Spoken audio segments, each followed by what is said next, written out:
송축해 내 영혼아 거룩하신 이름 이전에 없었던 노래로 나 주님을 경배해.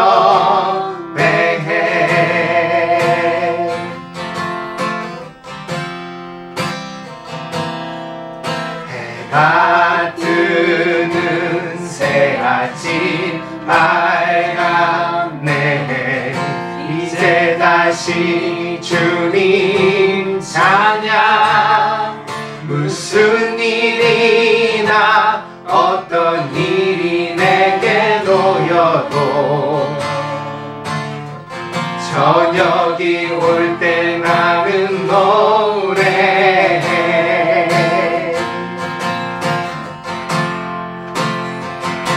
송축해 내 영혼아 거룩하신 이름 이전에 없었던 노래로 나 주님을 경배해.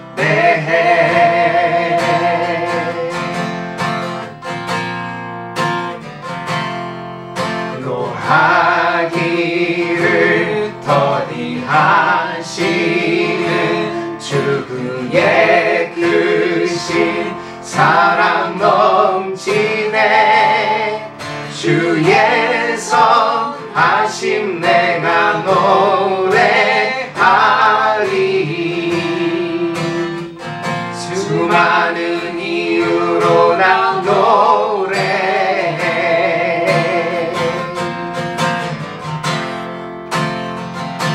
송축해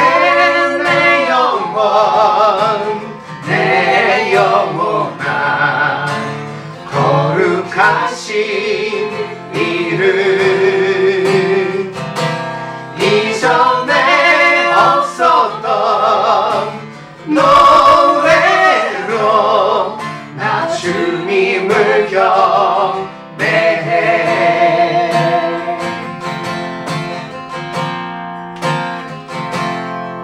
곧 그날에 나의 힘 다하고 나의 삶의 여정 마칠 때 끝없는 찬양 나 드리리라.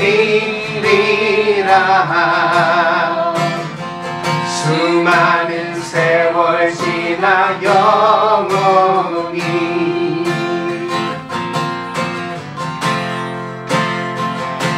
송축해 내 영혼아 거룩하신 이름 이전에 없었던 노래로 나 주님을 경배해. 나 주님을 경배해. 나 주님을 경배해.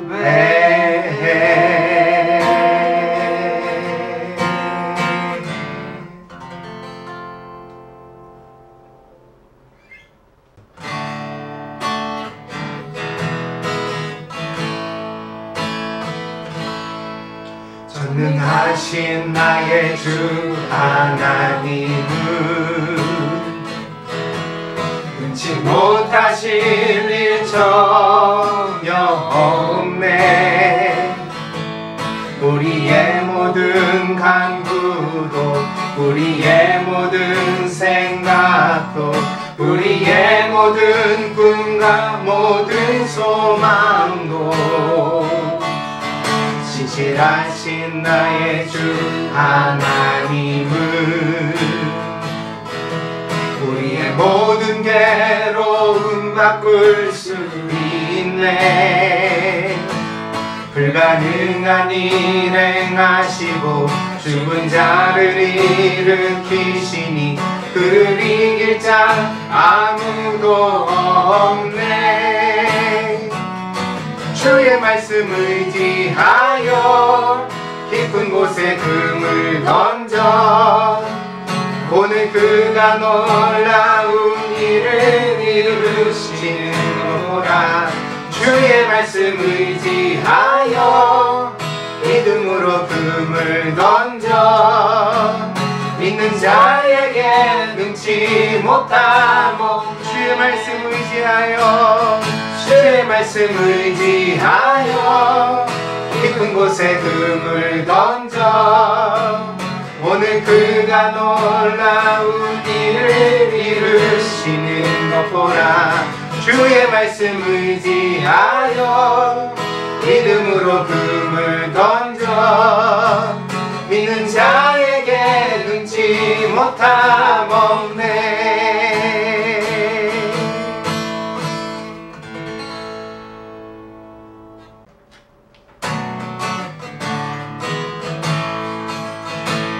구절 어린 양의 피로 나의 삶의 문이 열렸네. 저 어둠의 권세는 힘이 없네. 주 보혈의 능력으로 원수가 날 정죄할 때에도 난 의롭게 설 수 있네. 난 더 이상 정죄함 없네. 난 주 보혈 아래 있네. 난 주 보혈 아래 있네. 그 피로 내 제사했네. 하나님의 긍휼 날 거룩해 하시었네. 난 주 보혈 아래 있네. 난 원수의 어떠한 공격에도 더 이상 넘어지지 않네. 난 주 보혈 아래 있네.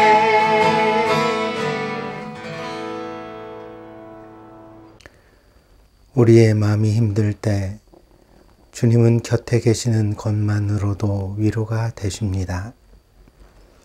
주님의 임재가 우리를 떨리게 합니다. 주님은 말없이 우리의 대화를 들으시며 따뜻한 눈빛으로 우리의 일상을 지켜보십니다. 그래서 우리는 주님의 향기를 느낄 수 있습니다. 소소한 일상에서 평화로운 아이의 표정에서 익어가는 열매에서 더없이 맑은 하늘에서 날마다 주님을 느낄 수 있습니다. 주님, 우리의 예배가 또 하나의 익숙한 형식이 아니라 진심과 사랑으로 드리는 예배가 될 수 있도록 우리를 만나 주시옵소서. 하나님이 허락하신 이 놀라운 은총의 세상을 보며 당신의 솜씨를 깨닫고 놀라고 찬양하게 하시옵소서.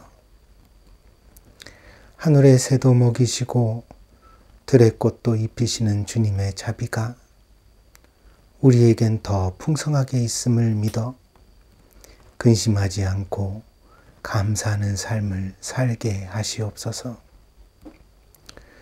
선물로 주신 소중한 삶을 기쁘게 살다가 주님이 우리를 부르시는 날에 소풍 왔다 집으로 돌아가는 아이들처럼 우리도 주님 나라에 들어가게 하시옵소서. 인생의 주관자가 되시는 주님을 경배합니다. 나의 가는 길을 아시고 그 길을 인도하시는 목자가 되시는 주님을 믿고 신뢰합니다. 오늘도 이 예배를 통하여 우리를 만나 주시고 주님의 길로 인도하여 주옵소서. 감사와 찬양을 돌리며 우리의 참 목자 되시는 예수님의 이름으로 기도하였습니다. 아멘.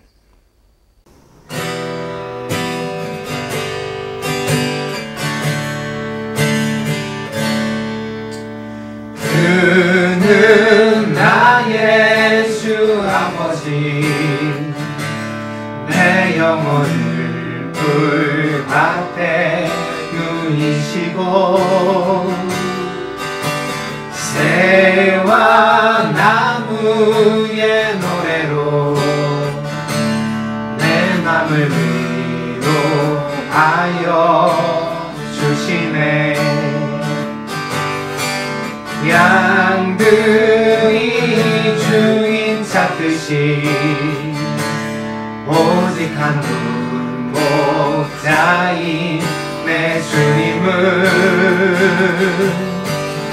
내가 찾고 또 따르니 주 곁에 나를 메어 주소서. 주는 내 피난처 내 요새 되시니 내 피할 곳은 주뿐이네. 나 돌아갈래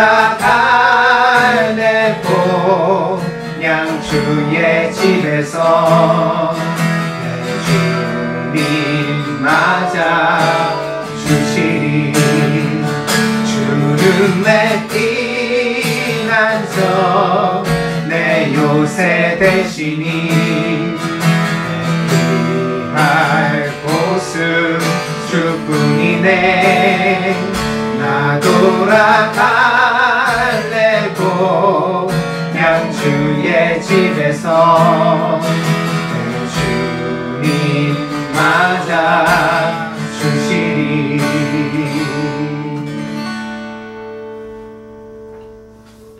오늘 교독문은 36번 시편 90편입니다. 주여 주는 대대에 우리의 거처가 되셨나이다. 산이 생기기 전 땅과 세계도 주께서 조성하시기 전 곧 영원부터 영원까지 주는 하나님이시니이다.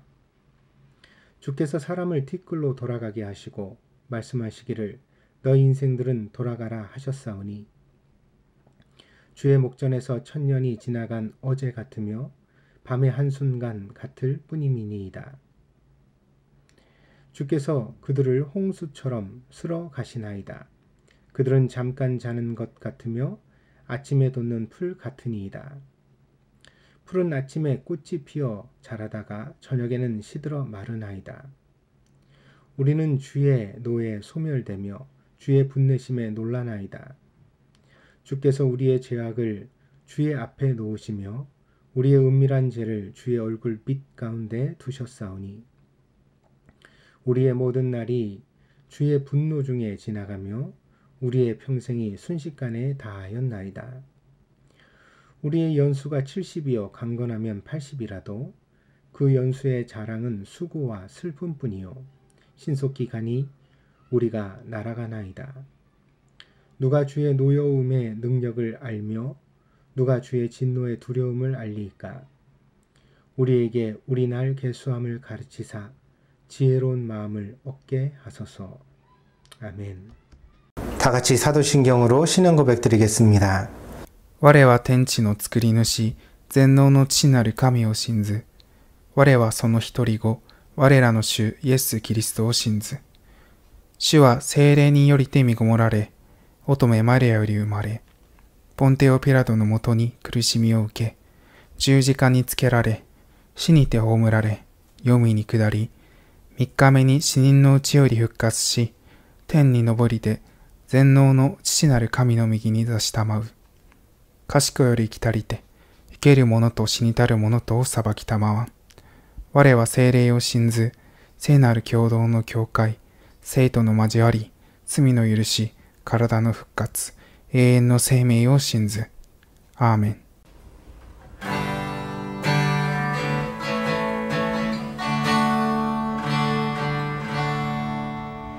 고단한 인생길 힘겨운 오늘도 예수 내 계시네.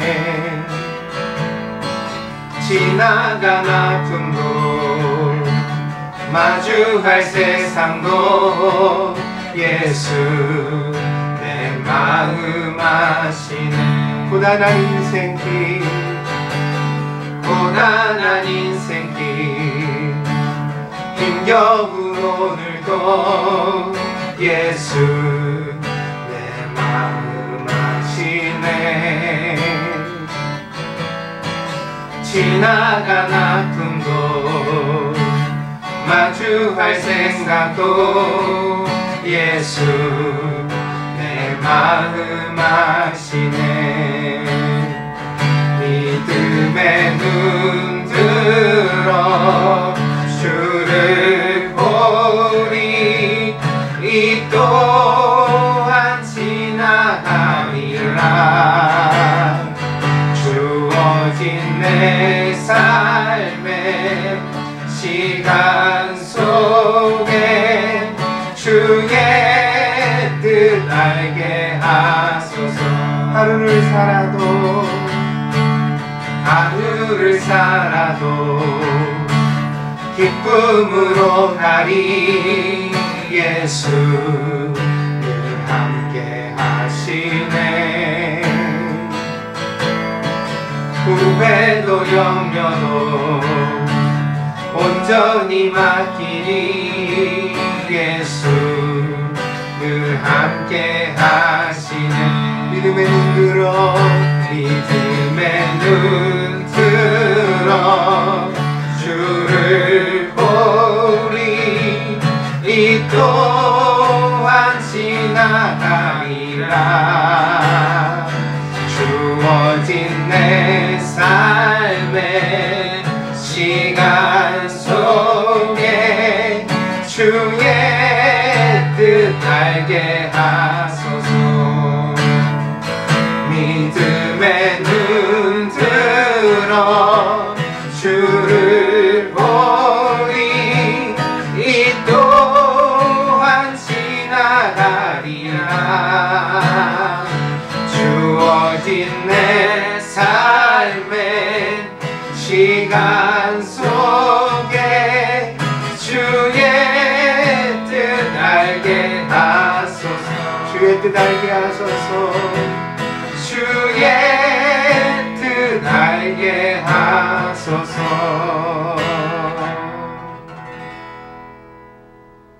오늘 우리에게 주시는 하나님의 말씀은 베드로전서 1장 6절에서 9절입니다.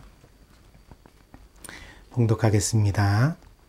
그러므로 너희가 이제 여러 가지 시험으로 말미암아 잠깐 근심하게 되지 않을 수 없으나 오히려 크게 기뻐하는도다. 너희 믿음의 확실함은 불로 연단하여도 없어질 금보다 더 귀하여 예수 그리스도께서 나타나실 때에 칭찬과 영광과 존귀를 얻게 할 것이니라. 예수를 너희가 보지 못하였으나 사랑하는도다. 이제도 보지 못하나 믿고 말할 수 없는 영광스러운 즐거움으로 기뻐하니 믿음의 결국 곧 영혼의 구원을 받음이라. 아멘. 잠시 기도하겠습니다. 복되신 주님, 오늘도 사랑하는 성도들이 주님 앞에 고개를 숙이고 하나님의 말씀을 경청하고자 합니다. 성령께서 듣는 귀를 열어주셔서 하나님의 말씀이 땅에 떨어지지 아니하고 사랑하는 성도들의 마음에 깊이 심겨지는 살아있는 씨앗이 되게 하여 주시옵소서.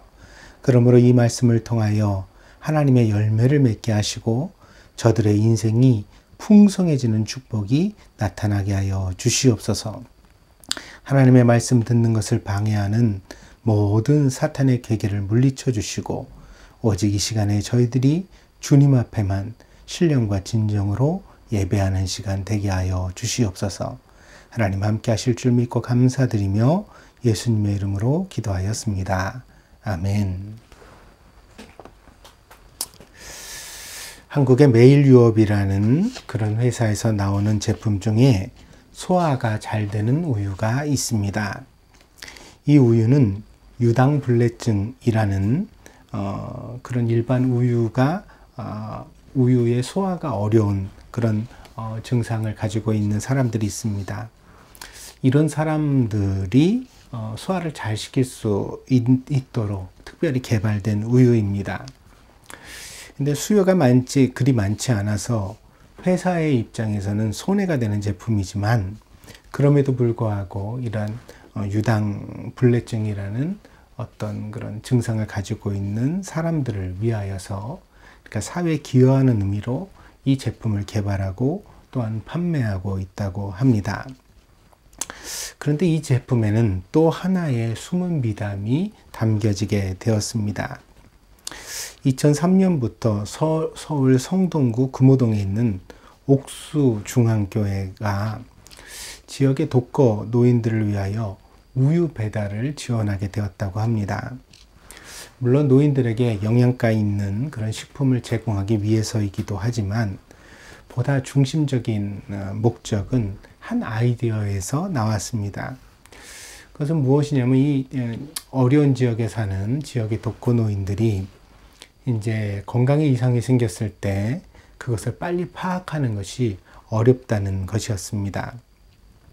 그래서 이 노인들의 안부를 날마다 확인할 수 있는 길이 없을까, 그렇게 교회가 고민하다가 이 노인들에게 우유를 배달하게 되었다는 것이지요. 그래서 날마다 이제 우유를 이렇게 집 앞에 놔드리면 그 우유를 가져가서 이제 들어가서 드시면 건강이 괜찮다는 뜻이 되고요. 그러니까 신호등으로 파란불이 되는 거죠. 근데 이제 이 우유가 하루가 지나도록 한계가 그대로 있으면 이것은 뭔가 좀 황색등입니다. 뭔가 불안하다는 뜻이죠. 근데 우유가 2개, 3개가 쌓인다, 만약에 집 앞에, 그러면 노인에게 무슨 안부에 문제가 생겼다는 뜻이 되는 겁니다. 그래서 그런 경우에는 이제 지역의 복지사에게 즉시로 연락을 하여서 담당자와 함께 이제 그 집에 억지로라도 들어가서 노인의 안부를 확인하는 그런 일을 교회가 앞장서 하게 된 것입니다. 이 아이디어는 독거 노인들을 위한 좋은 아이디어로 채택되게 됩니다. 그래서 이 매일유업이라는 기업에서도 이 독거 노인들에게 우유를 지원하는 사업을 본격적으로 확대하게 된 것입니다. 그러면서 이제 이 노인들이 우유를 소화하는 것이 그렇게 이제 쉽지는 않으니까요. 노인들마다 이제 소화의 기능에 여러 가지 좀 장애를 가지거나 약한 분들이 있지 않습니까? 그래서 이왕이면 이제 노인들에게 드리는 우유를 이 소화가 잘 되는 우유로 지원하기 시작했다는 것입니다.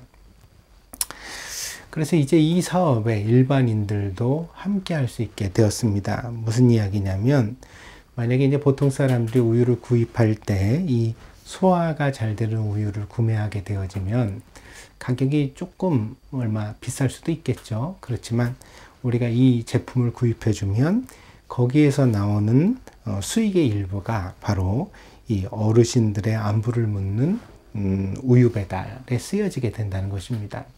이 사업의 이름도 이렇게 정했다고 그래요. 어르신들의 안부를 묻는 우유 배달. 참 감동스러운 이름이죠. 그래서 이제 이것에 쓰여질 수 있게 되었다고 합니다. 그래서 참 좋은 일을 기업이 앞장서 하는 것 같습니다. 이렇게 사회적 공익에 팔을 걷고 나서는 기업을 요즘 들어 사회적 기업이라고 합니다. 공동체가 건강해져야 기업도 계속 성장할 수 있다는 건전한 철학이 사회에 정립되면서 요즘에는 사회적 기업에 대한 관심이 날로 커지고 있습니다. 그래서 예전에는 기업이란 그저 돈만 잘 벌면 된다고 생각했었지만, 지금은 공동체를 위하여 헌신하지 않는 기업은 오히려 불매운동이 일어나거나 사회적으로 따가운 시선을 받게 되어지고 있습니다.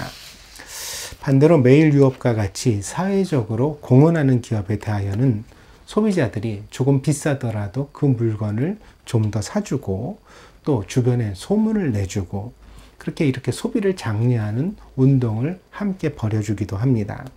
그러니까 기업의 이미지도 좋아지고 또 물건도 잘 팔리니까 이럴 때는 이제 기업이 더 번창할 수 있는 그런 조건이 되겠지요. 아마 지금 이 설교도 본이 아닌지 모르겠습니다만 하여튼 매일 유업에 그 소화가 잘 되는 우유를 선전하게 될 것 같습니다. 여러분도 주변에 보이시면 구매해 주시기를 바랍니다. 이런 일은 우리가 함께 서로 권할 만한 일이 아닌가 합니다. 예로부터 권선징악이라는 말이 있습니다. 선함을 서로 권하고 악한 것은 꾸짖는다는 뜻입니다. 이러한 사회적 풍토는 매우 바람직하고 또한 성경적인 것이라고 생각합니다. 우리 그리스도인들은 더 특별히 이러한 사회적 책임에 대하여 신경을 써야 하겠습니다. 절대로 나만 잘 먹고 잘 사는 사회를, 그런 세상을 지향해서는 안 됩니다. 내가 조금 덜 부자가 되더라도 모두 함께 잘 사는 방법이 없는지 고민하고, 내가 땀 흘려 번 것을 가지고 약한 사람들과 함께 나누고 돕는 것을 늘 관심을 기울이는 그런 성도가 되어야 하겠습니다. 이런 이들은 소금과 빛이 되라는 주님의 말씀을 받드는 것이기도 하지만 우리 안에 내적인 자부심과 보람을 얻게 되는 방법이기도 합니다. 그래서 우리가 이렇게 선한 일을 할 때에는요, 우리 안에 뿌듯하고 그리고 충만한 기쁨이 들게 되잖아요. 이렇게 좋은 일을 하면서, 남을 위하여 봉사하는 일을 하면서, 남을 돕는 일을 하면서 기쁨을 느끼지 못한다면 그 사람의 본심은 좀 뭔가 삐뚤어지고 고장난 사람이겠죠. 그러나 대부분 건강한 사람들은 이런 일을 할 때 예전에는 알지 못했던 큰 기쁨을 얻게 되어져 있습니다. 이런 기쁨은 돈 주고 살 수 없는 행복함의 한 종류입니다. 그래서 우리가 선하게 살아갈 때 이런 기쁨도 맛보고 또 행복하게 되는 것입니다. 그래서 우리의 행복을 위해서도 우리가 이렇게 선하게 살려고 노력하는 것이 반드시 필요하다고 생각합니다. 선하게 살아간다는 것은 신앙인의 모토이지만 결코 쉽지 않은 목표이기도 합니다. 선하게 살기 위해서는 감수해야 하는 손해도 있고 넘어서야 하는 어려움도 있기 때문입니다. 영화에서 보면 보통 조폭 같은 인물이 이런 대사를 하는 것을 볼 수 있습니다. 나는 말이야 착하게 살아보려고 하는데 세상이 나를 가만히 두지 않아요. 제가 연기를 좀 했습니다. 그러니까 이 말의 뜻은 자기는 착하게 살려는 마음이 있는데 세상이 자기를 자꾸 나쁜 사람으로 만든다, 그런 뜻이죠. 이런 말을 할 때는 보통 여기 영화 속에 등장하는 조폭이 나쁜 짓을 행할 때입니다. 뭔가 험한 짓, 어떤 남에게 해로운 짓을 행할 때 이런 대사를 치는 것을 볼 수가 있습니다. 이게 일리가 있는 말일까요? 그렇지 않습니다. 세상에 어떤 사람도 착하게 사는데 그것을 도와주는 그런 세상을 살아가는 사람은 거의 없다는 것입니다. 착하고 선하게 살아가는 사람들은 모두 나름대로의 어려움을 이겨내며 손해를 감수하면서 그렇게 살아가는 것입니다. 그러니 정확하게 말해서 우리가 선하게 살지 못한다면 그것은 세상 탓이 아니라 우리 자신의 탓인 것입니다. 우리가 더 굳은 결의, 그리고 또 더 확실한 실천력으로 그렇게 살지 못하기 때문에 결국 우리의 선한 삶이 깨어진다는 사실입니다. 우리 안에 이기심이 정의감보다 더 크고 돈에 대한 욕심이 정직함보다 더 강할 때 우리는 선하게 살아가는 삶을 포기하고 이 세상의 불의한 방법에 타협하게 되는 것입니다. 그러므로 자신의 삶에 이기적인 모습이나 불의가 혹시 있다면 그것은 회개할 일이지 절대로 변명하거나 합리화를 시도할 일이 아니라는 것입니다. 그래서 우리가 정말 좀 남을 위하여 이타적인 삶을 살고 있는가 되돌아봐야 되겠고요. 만약에 그렇게 살지 못하다면 정말 겸허하게 회개해야 합니다. 그걸 자꾸만 이런 조건 때문에 저런 조건 때문에 누구 때문에 이렇게 탓하거나 변명해서는 안 되겠다는 것입니다. 그리고 회개한다는 것은 돌이킨다는 뜻이지요.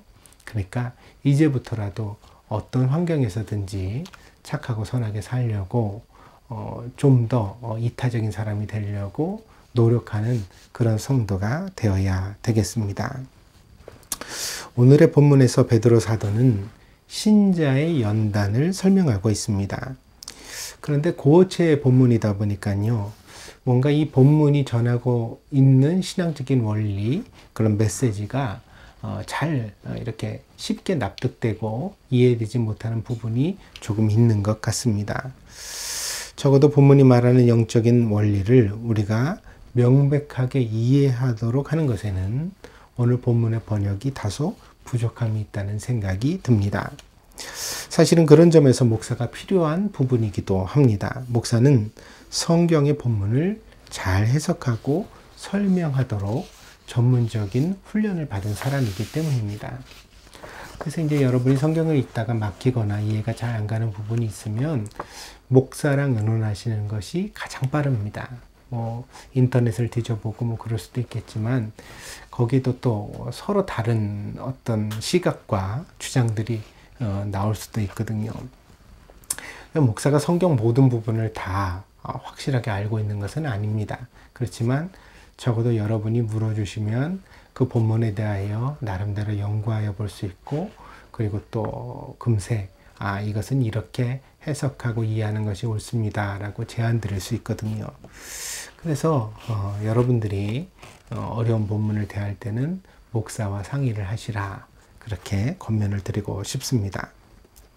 우선 베드로 사도는 오늘 본문에서 시험과 연단을 함께 언급하고 있습니다. 오늘 본문 6절 7절입니다. 그러므로 너희가 이제 여러 가지 시험으로 말미암아 잠깐 근심하게 되지 않을 수 없으나 오히려 크게 기뻐하는도다.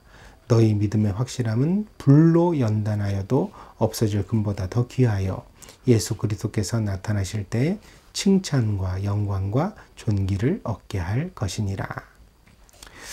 여기 이제 시험이라는 말은 페이라스모이라는 이제 헬라어를 사용하고 있는데, 이 말은 가끔 때에 따라서는 유혹이라고 번역되기도 합니다. 그러나 이제 오늘 본문에서는 문맥 속에서 살펴야 되거든요. 그래서 7절에 연단이라는 말이 나오잖아요. 연단이라는 것은 좋은 목적을 위한 그런 시련을 말하는 것이거든요. 그래서 이 앞에 나오는 6절의 시험이라는 말도 어떤 유혹이라고 우리를 빠뜨리거나 빠뜨리는 함정이거나 넘어뜨리는 장애라고 이해하기보다는 그냥 이 연단이라는 말과 같은 맥락 속에서 어떤 시련이라고 이해하는 게 좋겠습니다. 그래서 6절의 말을 우리가 또 이제 우리 나름대로의 번역으로 말하면 너희가 이제 여러 가지 시련으로 말미암아 잠깐 근심하게 된다, 이렇게 이제 번역할 수 있게 되는 것입니다. 그래서 이 본문 6절에 나오는 시험이라는 말은요, 어떤 사건, 사고, 질병, 문제와 같은 것을 의미합니다.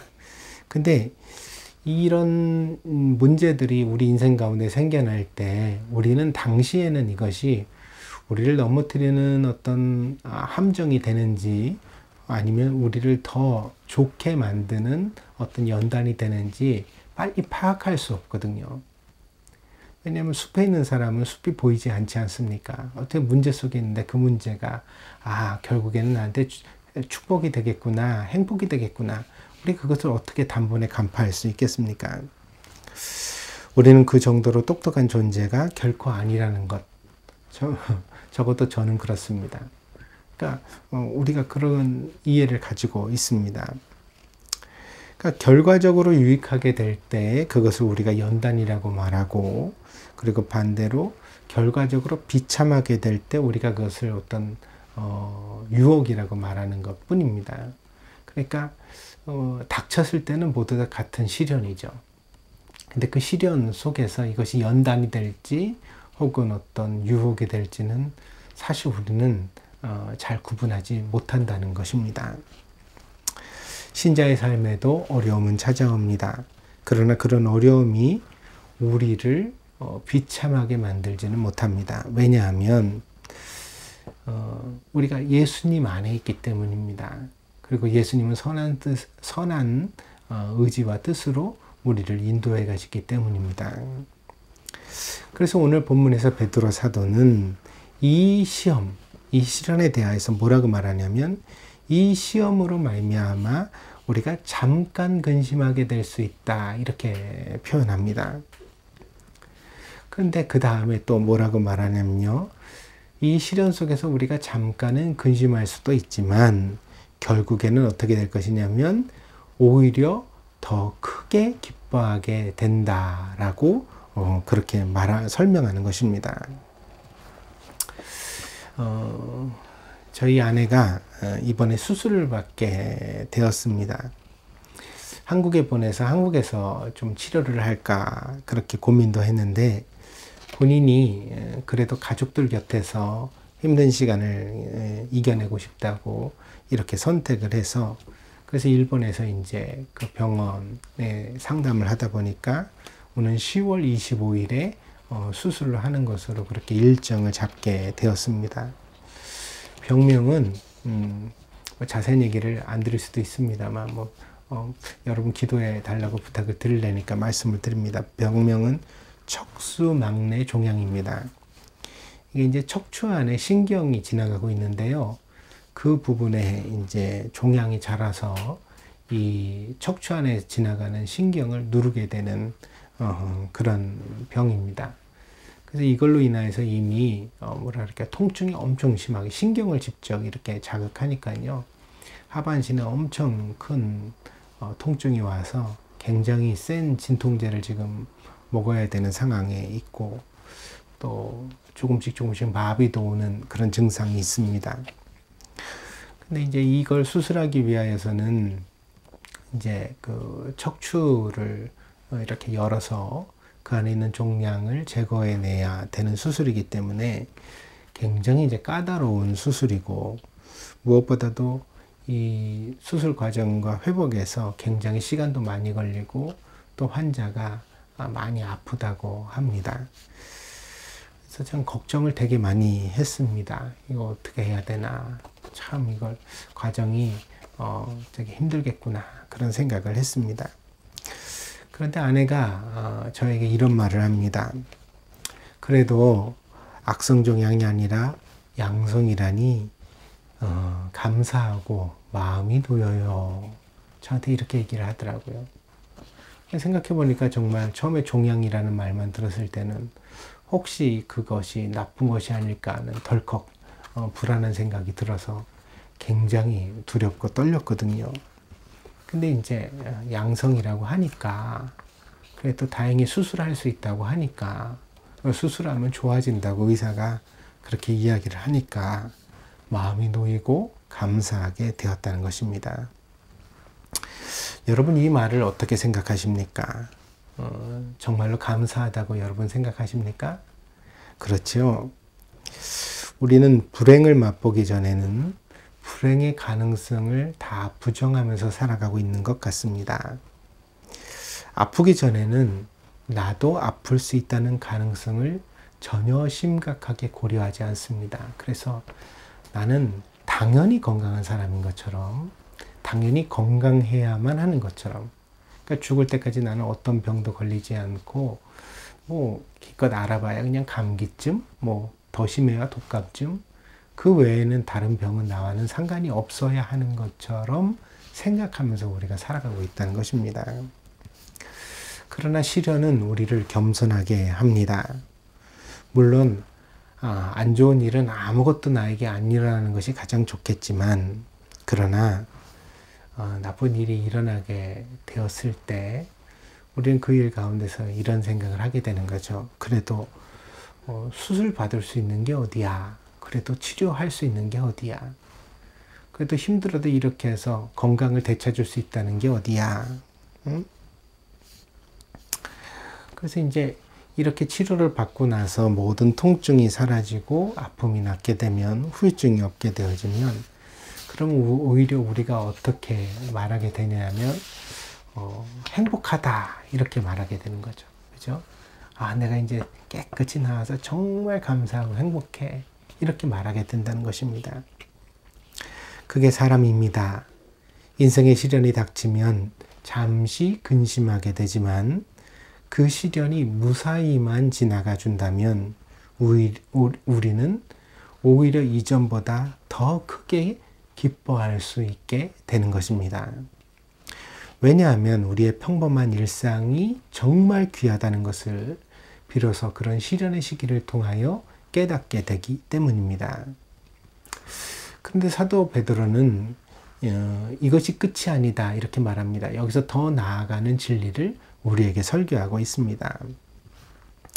이렇게 슬퍼하고 근심하다가 또한 다시 이제 기뻐하게 되는, 잠시 근심에 빠졌다가 우리가 다시 일어나서 정말 내가 은혜 가운데 살고 있구나, 하나님 내게 주시는 이 건강이 그리고 평범한 일상이 참 소중하고 감사하구나 라고 이렇게 깨닫게 되는 과정들을 통하여서 우리가 내적인 성장을 하게 되고 한 사람으로서 그 인격과 신앙이 완성되어져 가게 된다는 것입니다.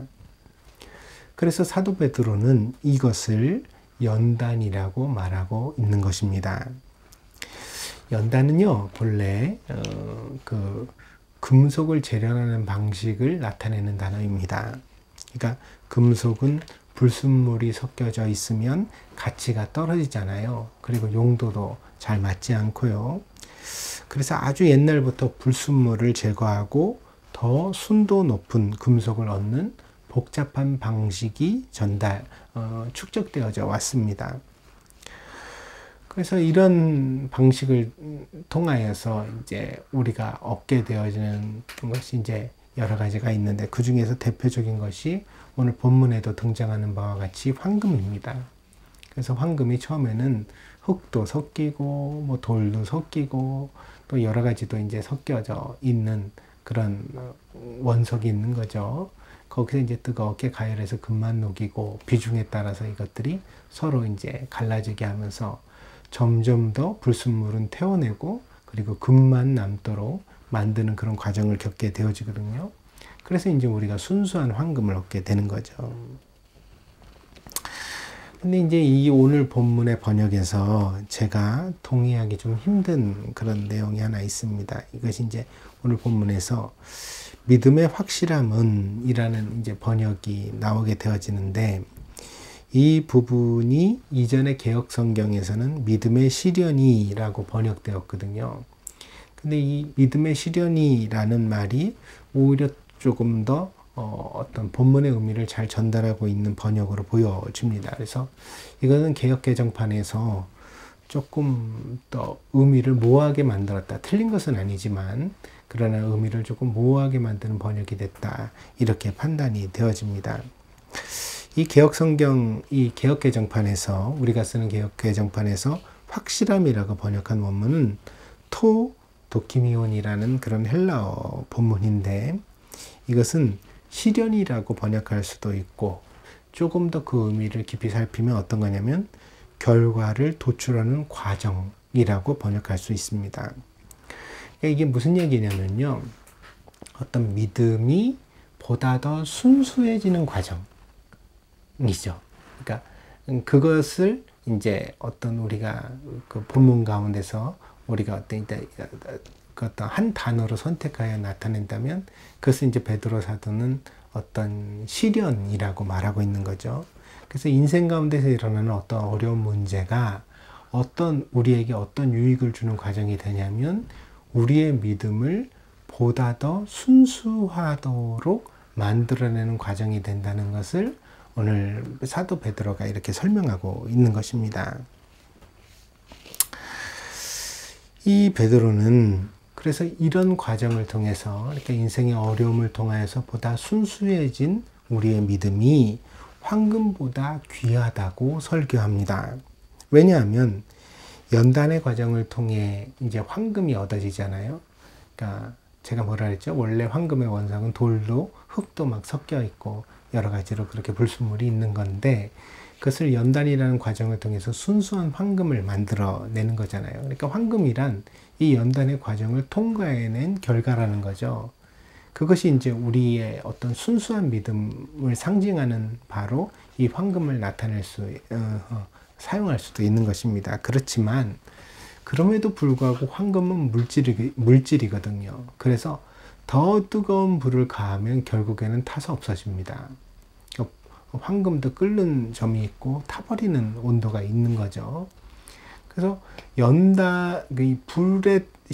불의 연단을 통과해서 순수해지는 황금이지만 결국 물질적인 황금은 불에 타 없어져 버리고 만다는 것이에요. 그러나 우리가 인생의 연단, 그러니까 시련을 통하여서 얻게 되는 순수한 믿음은 그 어떤 과정을 통해서도 없애버릴 수 없다. 그것은 반드시 우리에게 남게 된다. 사도 베드로가 이렇게 이제 우리에게 설교하는 것입니다. 그래서 순수한 믿음은 사라지지 않는다. 그것이 오늘 본문에서 어떤 중요한 교훈의 하나입니다. 그래서 그 믿음을 통해 우리는 장차 예수 그리스도가 나타나실 때 곧 주님이 다시 오시는 그날에 칭찬과 영광과 존귀를 얻게 될 것이라고 사도 베드로는 우리에게 말씀하고 있습니다. 본문을 통해 우리가 알게 되는 것은 손쉽게 저절로 그냥 일어나는 믿음의 성장은 없다는 것입니다. 좋은 믿음의 조건은 바로 황금을 순수하게 연단하는 것처럼 인생의 시련 속에서도 우리가 하나님을 의지하고 우리의 마음을 다스리는 과정을 통해서만 우리에게 생겨나게 된다는 것입니다. 그러므로 삶을 능가하는 믿음도 없고 믿음을 능가하는 삶도 없는 것입니다. 베드로 사도는 그 믿음의 삶, 곧 구원을 얻는 신자의 인생에 대하여 또한 다음과 같이 설교하고 있습니다. 오늘 본문 8절 9절입니다. 예수를 너희가 보지 못하였으나 사랑하는도다. 이제도 보지 못하나 믿고 말할 수 없는 영광스러운 즐거움으로 기뻐하니 믿음의 결국 곧 영혼의 구원을 받음이라. 신자는 어떤 사람입니까? 예수를 사랑하는 사람입니다. 또한 예수님을 믿는 사람입니다. 이 두 개의 본문에 모두 다 조건으로서 어떤 단서가 붙어 있는데 그게 뭐냐면 오늘 사도 베드로가 보지 못하였으나 그렇게 말하고 있죠. 보지 못하였으나 사랑한다. 보지 못하였으나 믿는다. 이는 9절에 나오는 믿음을 강조하는 배경이 됩니다. 믿음이란 무엇이에요? 우리가 만약에 보는 순간 그건 더 이상 믿음이 필요하지 않게 되는 거죠. 그거는 어떤 인지하는 겁니다. 지식인 겁니다. 받아들이면 되는 거죠. 근데 이제 보지 못하고 어떤 것을 우리가 이제 어떤 확신할 때 그것을 이제 믿음이라고 말하는 거죠. 그래서 이 보지 못한다는 것이 어떤 면에서는 믿음의 조건입니다. 믿음은 보지 못하고 그것을 확신하는 것입니다. 그래서 누군가 믿음이 무엇이냐고 묻는다면 베드로 사도의 대답은 보지 못하고도 사랑하는 것이 믿음이다. 보지 못하고도 믿는 것이 믿음이다. 이렇게 대답하고 있다는 것입니다. 그리고 또 한 가지 믿음은 말로 표현할 수 없는 즐거움으로 기뻐하게 한다 했습니다.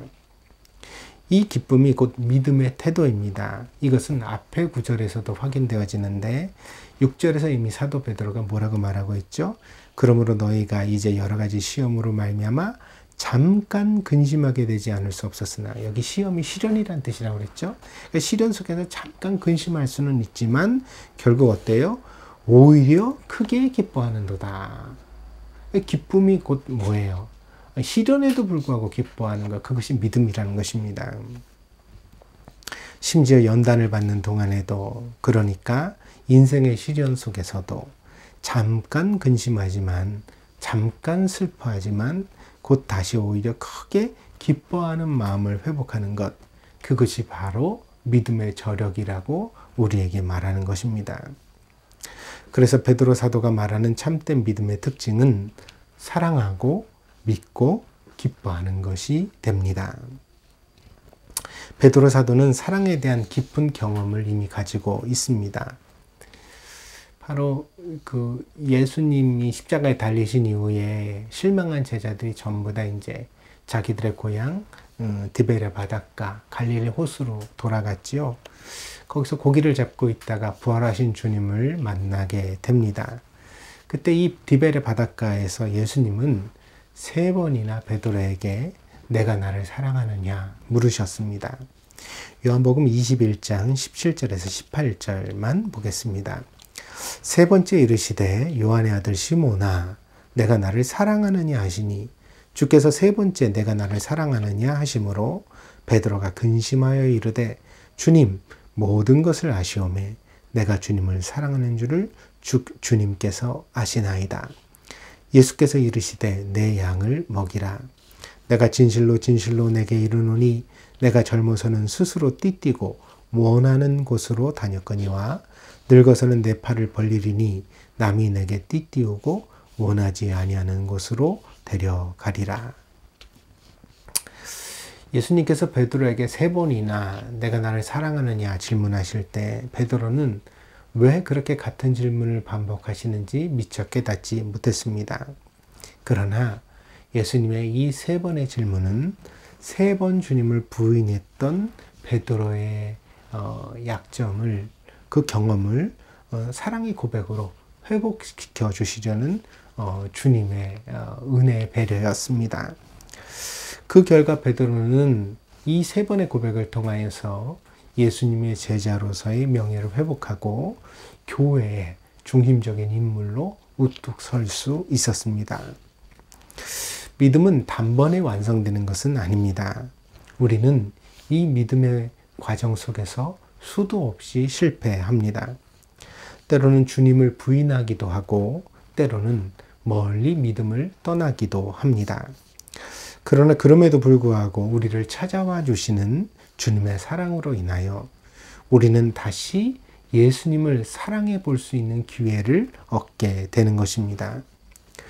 그리고 그런 기회 속에서 베드로처럼 우리도 감동하고 다짐하고 그리고 주님을 위하여 헌신하겠다고 결심하게 될 때 베드로처럼 우리가 원하지 않는 인생의 시련까지 감수할 수 있는 그런 제자로 성장해 가게 되는 것입니다.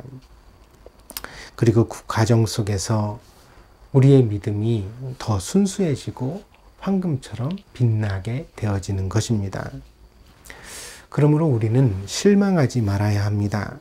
믿음의 연단을 기쁘게 감당해야만 합니다. 여러분, 어려운 일이 생기면 즉시로 근심이 먼저 오고 또 실망이 생겨나고 막 우리 자신의 어떤 내적인 평가가 흔들리는 경험을 하지요. 당연한 겁니다. 사람입니다. 흔들리지 않으면 사람이 아니죠. 우리는 다 그런 존재입니다. 본래부터 굳건한 강철 같은 믿음이 있는 사람도 아니고요. 우리는 모든 시련을 우습게 여길 만큼 그렇게 배포 있고 담대한 사람도 아닙니다. 근데 이제 그런 일이 우리에게 일어난다 하더라도 실망할 필요가 없다는 거예요. 아, 내가 이렇게 약하구나 깨달으면 됩니다. 강함은 어디 있죠? 우리에게 있는 게 아니라 주님께 있다는 사실입니다. 우리가 원하지 않는 일들이 일어난다 하더라도 우리는 곧 어떻게 해요? 주님을 사랑하고 주님을 믿고 주님 안에서 기뻐하는 신자가 되어야 합니다. 시련은 힘들 것입니다. 그러나 우리는 이미 주님 안에 있기 때문에 결코 그 어떤 시련도 우리를 비참하게 만들 수 없다는 확신을 가져야만 합니다. 결국에는 믿음 안에서 모든 것이 합력하여 선을 이룰 것입니다. 이 시련도 우리 안에 있는 불순물을 제거하고 우리의 믿음을 더 순수하고 가치 있게 만드는 그런 복된 기회가 되어줄 것입니다. 그것을 기대하기 때문에 우리는 그 어떤 삶의 여정 속에서도 여전히 기뻐할 수 있는 것입니다. 이번에 한국에 있는데 아내에게서 이제 전화가 왔어요. 그게 뭐냐면 이제 MRI 촬영을 했는데 척수에서 종양이 발견됐다는 거죠. 그때만 해도 진짜 충격이었고 겁이 났습니다. 종양이라고 그러니까 벌써부터 이게 뭔가 악성인가 양성인가 뭐 그런 거 잘 알지도 못하지만 일단 겁이 났습니다. 많이 놀라고 근심이 있었는데 그래가지고 이제 일본에 들어왔지요.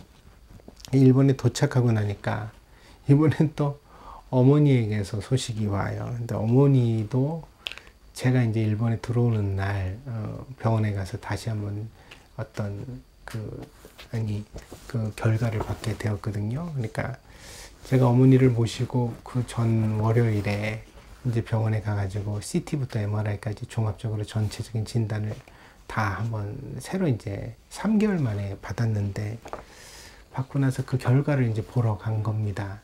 저는 일본에 오고 어머니는 병원에 가서 그 결과를 보게 되셨어요. 근데 이제 갑자기 청천벽력 같은 소식이 또 저에게 들려왔습니다.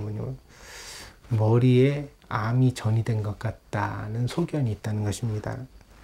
그래서 만약에 그런 경우에는 이제 지금 쓰는 방식에서 치료 방식도 바꿔야 되고 또 뭐 여러 가지로 좀 암담해지는 거죠. 그래가지고 그걸 확인하기 위해서 새로이 유전자 검사를 하게 된다고 그런 소식을 듣게 되었습니다. 어머니가 처음 이제 진단 받으셨을 때부터 말기암이라고 이렇게 막 말했거든요. 뭐 오기 뭐 이렇게 얘기했던 그런 상황이었습니다. 그런데 지난 2년 동안 마치 암이 없는 것처럼 건강하게 지내주셨거든요. 그래서 항암제로 인해 여러 가지 부작용이 나타나기는 했지만 그래도 뭐 기쁘게 감사하게 그렇게 지내주셔서 지켜보면서도 다른 걱정이 별로 없었습니다. 지금처럼만 가면 좋겠다. 그러면서 코로나가 심각해지니까 코로나만 조심하면 어머니를 좀 더 뵐 수 있겠구나 그렇게 생각을 했습니다. 근데 갑자기 이제 걱정스러운 소식이 들이닥친 거죠. 그러니까 어머니도 겁을 먹으시고 저도 겁을 먹었습니다. 한국에 있을 때는 일본에 있는 가족 때문에 겁을 먹고 일본에 오니까 또 한국에 있는 어머니 때문에 또 겁을 먹고, 제가 지난 몇 주 동안에 들어와서 지금 이제 여기 와서 일주일이 지났는데 정말 좀 저 자신을 추스리는데 굉장히 힘들었습니다. 지난주에는 설교를 하는데 제가 무슨 설교를 했는지도 모르겠어요. 사실은 도망갈 구멍만 있었다면 저희 교회 전도사님만 계셨어도 아마 한 주 대신 설교해달라고 부탁을 하고 저는 어디로 도망을 갔을 것 같습니다. 근데 우리 교회가 뭐 저 아니면 설교할 사람도 없으니까 제가 정말 이를 악물고 지난주에 설교를 했습니다. 그야말로 정신이 하나도 없었습니다. 그런데 어머니가 저에게 그런 말씀을 해주셨습니다. 나는 하나님 뜻대로 될 거니까 너무 걱정하지 마세요. 우리가 걱정하면 우리 아버지는 얼마나 더 걱정이 되시겠어요. 그러니까 다 좋게 인도해 주실 겁니다. 우리가 걱정하면 하늘에 계신 우리 아버지는 얼마나 더 걱정이 되시겠어요. 우습기도 하고 참 담대하기도 한 어머니의 믿음의 단면을 보았습니다. 믿음이란 무엇입니까? 거창한 것이 아닙니다. 믿음을 증명하기 위해 산을 옮길 필요도 없고 바다 위를 걸어갈 필요도 없습니다. 그런 것은 다 예수님이 이미 해주셨으니까 우리는 그냥 믿으면 족합니다. 그래서 우리에게 남겨진 믿음의 사명은 예수님을 사랑하고 그 어떤 인생의 시전 속에서도 그 예수님의 선하심을 믿고, 그리고 우리에게 주어진 인생을 단 하루라도 기쁘게 살아가는 것입니다. 그렇게 사는 것이 진짜 믿음입니다. 사는 날까지 그렇게 살면 그 믿음을 우리 주님께서 기쁘게 받아주시고 마침내 우리를 구원해 주실 것입니다. 그리고 주님 나라에서 주님을 뵙게 될 때, 야, 네가 진짜 믿음이 있더구나 그러면서 우리의 어깨를 툭툭 이렇게 어루만져 주시면서 칭찬과 영광과 존귀를 얻게 하실 것입니다. 이 믿음이 여러분에게 있습니까? 있다면 기뻐하십시오. 그리고 더 순수하고 가치 있는 믿음이 되기를 소망하십시오.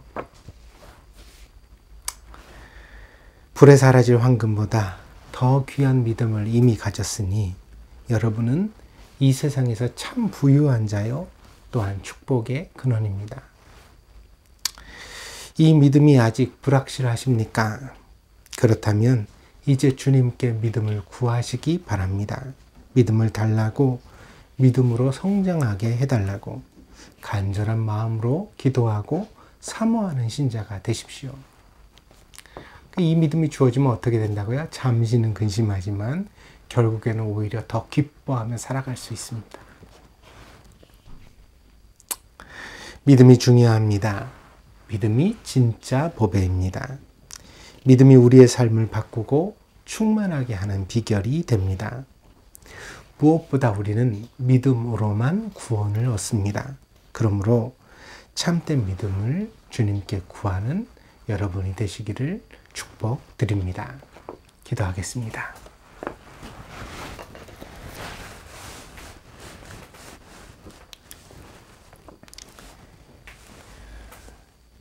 인생의 길을 걸어가다 보면 맑은 날도 있고 흐린 날도 있습니다. 때로는 폭풍과 부는 밤이 찾아와서 우리들을 한없이 작아지게 만들기도 합니다. 그러나 그 모든 날들을 우리가 소중하고 기쁘게 받아들일 수 있도록 주님 믿음으로 우리를 세워 주시옵소서. 주님을 사랑하고 주님을 믿고 기쁘게 살아가게 하시옵소서. 내 인생의 마지막 하루까지 그렇게 살아서 참된 믿음이 어떠한 것을 주변의 모든 사람들에게 보여줄 수 있게 하시옵소서. 하나님께 영광을 돌리게 하시옵소서. 주님, 우리 모두 참으로 순수한 황금과 같이 귀한 믿음을 가질 수 있는 그런 신자가 될 수 있도록 우리를 이끌어 주시옵소서. 연단 속에서도 낙심치 않게 하시고 날마다 감사할 수 있는 믿음의 저력이 있게 하여 주시옵소서. 감사를 드리며 모든 말씀 예수 그리스도의 이름으로 기도하였습니다. 아멘.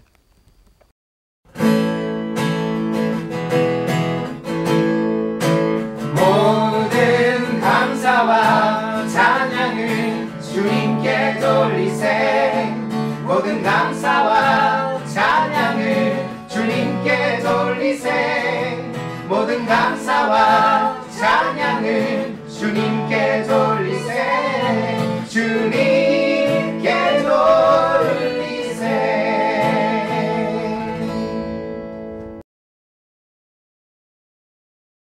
말씀, 사람, 그리고 하나님의 나라를 위하여 항상 하나님의 말씀을 귀하게 여기고 또한 사람들을 사랑하며 하나님의 나라를 향하여 믿음으로 전진하는 그런 성도들이 되시기를 바랍니다. 코로나 바이러스 방역에 함께 합시다. 백신을 잘 접종하고 생활 방역을 잘 지키면 반드시 이 위기를 이겨낼 수 있습니다. 무엇보다 마스크 사용이 제일 중요합니다. 다시 한번 주의를 환기하고 주의하여서 잘 사용해 주시기를 바랍니다. 투병 중인 교우들을 위하여 함께 기도해 주십시오. 이명희 권사님과 우리 최동일 집사님을 위해서 함께 기도해 주시고 또 우리 최진우 집사님, 어머님 투병 생활을 위해서도 함께 기도해 주시기를 바랍니다. 그리고 따로 말씀을 드렸습니다만 우리 김희정 사모가 이번에 25일에 척수막내종양으로 수술을 받게 되었습니다. 어려운 수술이 무사히 잘 마칠 수 있도록 그리고 또한 모든 회복 가운데 후유증이 없도록 함께 기도해 주시기를 부탁을 드립니다. 담임 목사는 오는 주말에 나가노에 다녀옵니다. 제일기독교 나가노 교회, 제 친구인 최하식 목사님이 심무하는 교회입니다. 이 교회가 설립 30주년을 맞아서 사경회를 열게 됩니다. 10월 1일 금요일부터 시작해서 3일 주일까지 이어지는데요. 이 집회를 통하여 주일 오후에는 새로 안수 집사님 임직식도 있다고 합니다. 이 모든 것을 주례하고 오게 될 것 같습니다. 여러분의 담임 목사가 다른 교회에 가서도 은혜를 끼치고 또 모든 사역을 잘 감당할 수 있도록 여러분 중보하여 기도해 주시기를 부탁을 드립니다. 그래서 다음 주에 이제 나가노에 다녀온 후에는 이제 우리 교회 오프라인 예배를 계획해 보도록 하겠습니다. 그래서 다음 주쯤에는 아마 다시 광고를 드리겠습니다만 잘 우리가 다시 한번 주의하여서 모임을 가질 수 있도록 여러분들 기도하면서 준비해 주시기를 바랍니다. 중보기도에 함께 참여해 주십시오. 나라와 민족을 위하여, 교회를 위하여, 가정을 위하여 항상 중보하는 성도들이 되었으면 합니다. 특별히 시대적 과제가 참 많습니다. 우리 코로나 극복을 위해서도 기도해 주시고, 또한 한국의 대통령 선거도 있고 또 일본의 수상 선거도 있지요. 좋은 일꾼이 잘 뽑혀질 수 있도록 우리가 선거를 위해서 특별히 기도해야 되겠습니다. 사람 하나 잘못 뽑아 놓으면 긴 세월 동안 우리가 탄식하고 또 걱정하게 됩니다. 그러니까 꼭 합당한 사람이 세워질 수 있도록 모든 성도들은 함께 기도해 주시기를 바랍니다. 그리고 이제 문재인 대통령이 임기 말에 이제 종전선언을 화두로 들고 나왔습니다. 이번 계기를 통하여서 북한과 대화의 길이 열려지도록 여러분들 함께 기도해 주시기를 부탁을 드립니다.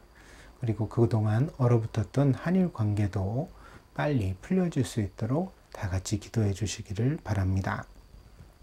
동경드림교회를 위해서도 기도해 주십시오. 교회가 든든해야 교우들의 신앙과 삶도 든든할 수 있습니다. 특별히 이제 이 코로나 시국이 백신 접종으로 인하여 이제 막바지에 이른 것 같습니다. 빨리 우리가 일상도 회복하고 예배도 회복해야 될 터인데요. 잘 해나갈 수 있도록 교회를 위해서 다 함께 기도해 주시고 또 마음으로 준비해 주시기를 부탁을 드립니다. 에베소 강의가 매주 수요일에 나갑니다. 지난 수요일부터 다시 시작했는데 여러분들 이 에베소 강해를 통하여서 성경 말씀과 더 가까워질 수 있도록 다 같이 노력해 주시기를 바랍니다. 다른 광고가 없으시면 2021년도 주제 찬송입니다. 주님 마음 내게 주소서 함께 찬양드리고 축도로 예배를 폐하겠습니다.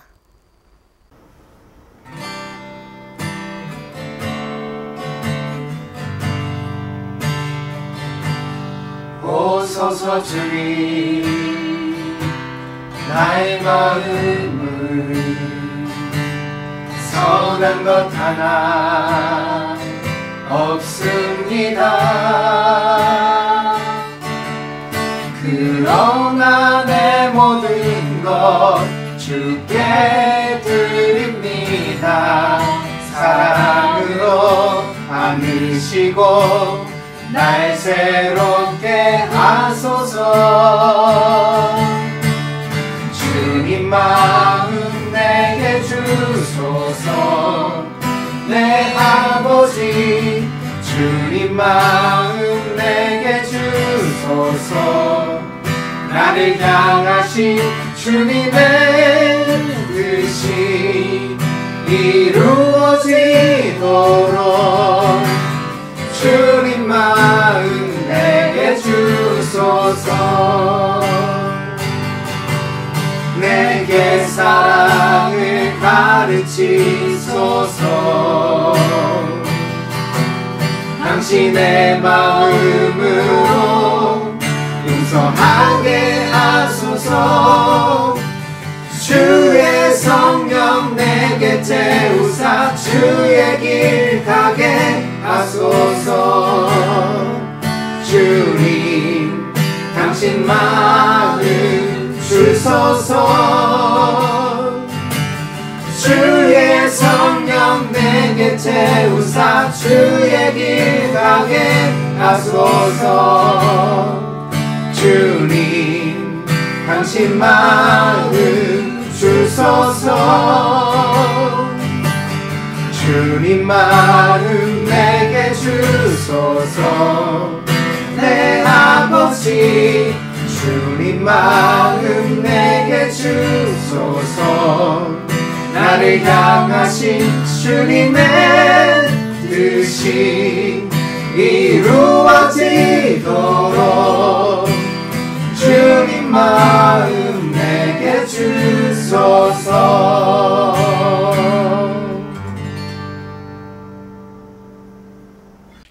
주님께서는 언제나 우리와 함께 하십니다.